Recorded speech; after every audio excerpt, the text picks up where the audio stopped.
It's easier than ever to have a multi-million-dollar e-commerce business that doesn't make any profit. It's kind of like the rule, sadly. E-commerce gets more and more challenging every day. Margins tighten, CACs are rising like crazy. Most testing tools will let you measure conversions and revenue in a pretty straightforward way.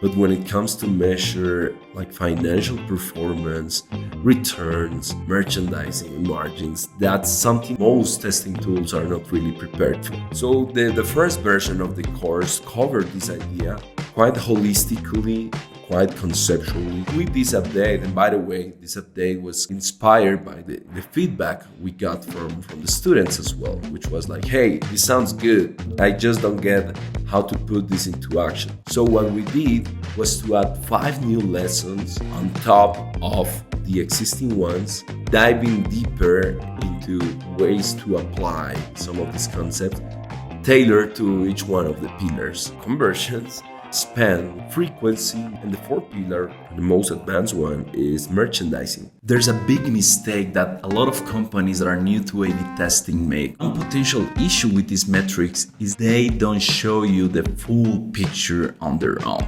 Let me show you why with an example. In this lesson, you'll learn how to measure the impact that your experiments have by tracking data across multiple platforms. It's very common for CRO teams to focus only on the surface level layer of an e-commerce business, without stopping to ask what are the actual financial implications of those improvements. Influencing business decision making is not an easy task. I hope this sparkled some ideas on your end, so that you have a better reporting system for your CRO initiatives. The CRO for Ecommerce Growth was one of the top 5 most taken courses at CXL last year. We heard your feedback, and now we're updating it with extra 15 minutes of content with over-the-shoulder examples of how to put some of the learnings into action. Go check out the update now at cxl.com.